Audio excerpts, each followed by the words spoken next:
Hello Gemini, Sun, Moon, Rising, and Venus signs. Kamusta kayo?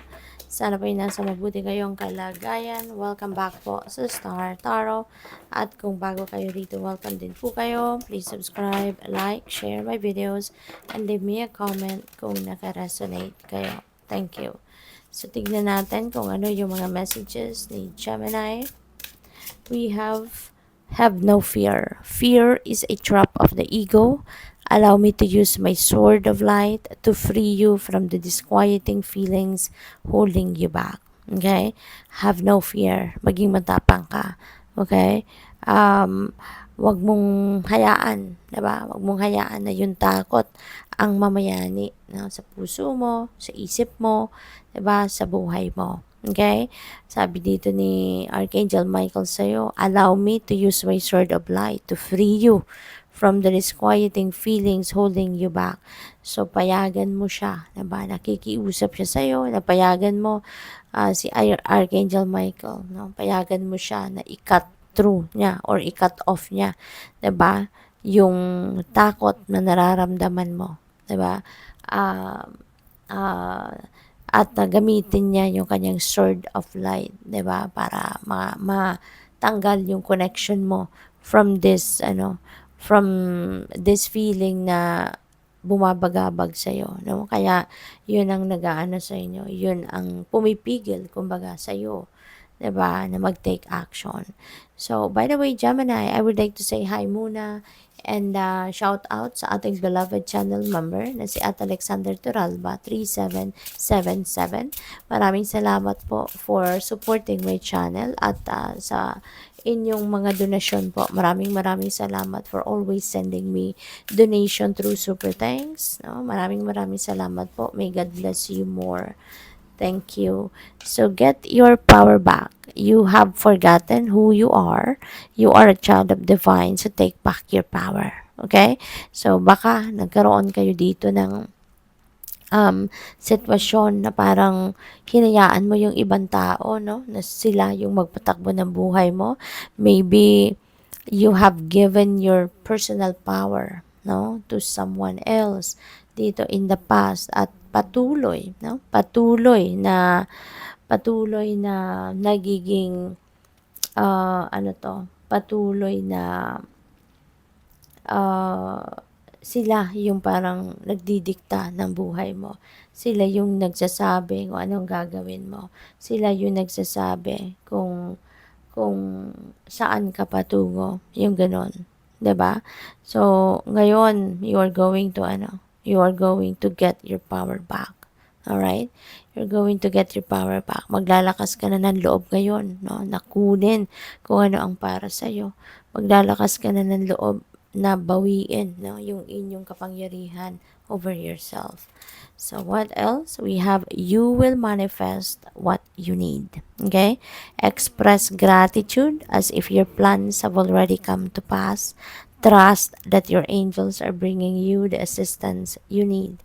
Okay? So napakaganda nito kasi dadating or mapupunta na sa iyo, madadala mo na sa inyong realidad, no? Kung ano man yung mga pinapangarap mo or kung ano man yung hinihingi mo, ano man yung ipinagdadasal mo, no? That is going to manifest, no? Kung ano man yung mga kailangan mo, that will be given to you, that will be delivered to you, no? Sa tulong ni Archangel Michael. Kaya paalala sa inyo na huwag kang makakalimot na magpasalamat, no? Huwag kang makakalimot na mag-thank you, 'di ba? Sa divine universe para dito sa mga biyaya, 'di ba? Na binibigay sa iyo. Okay? So tignan natin kung ano pa yung mga mensahe para sa iyo, Gemini.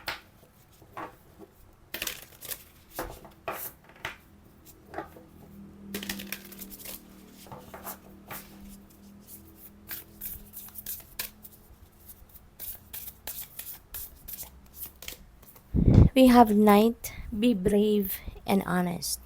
Okay? So, this is the time, no, na pinapanawagan sa inyo ng divine na maging matapang ka. no? Maging matatag ka, maging matibay ka, and at the same time, maging honest ka, maging totoo ka, no? Hindi lang sa sarili mo, kundi pati na rin sa mga tao, kundi pati na rin sa mga nararamdaman, ano, at mga iniisip ninyo. Okay? So, kasi baka napanghihinaan kayo ng loob, no?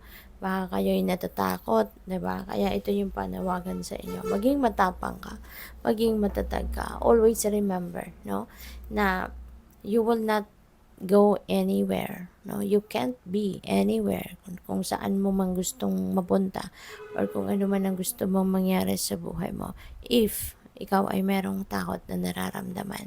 Kaya harapin mo yung inyong takot, no? Tibayan mo ang inyong loob, lakasan mo ang inyong loob, tatagan mo ang inyong dibdib.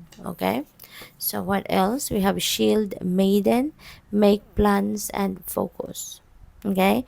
So hindi po pwede, no? Kasi na kunyari kung meron tayong naisip gawin, bigla-bigla na lang tayong tatalon, no? Bigla-bigla na lang tayong uh, we're just going to step into it, 'di ba? Hindi po pwedeng gano'n na basta-basta lang, 'di ba? Hindi natin pinag-isipan, hindi natin pinaghandaan, no? Kaya ito yung panawagan sa inyo.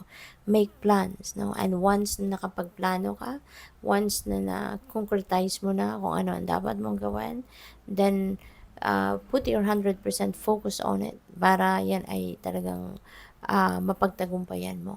Okay? Kasi kung madidistract ka din naman, 'di ba? Di wag na lang, magpahinga ka na lang, hindi ba? So what else? We have wise one.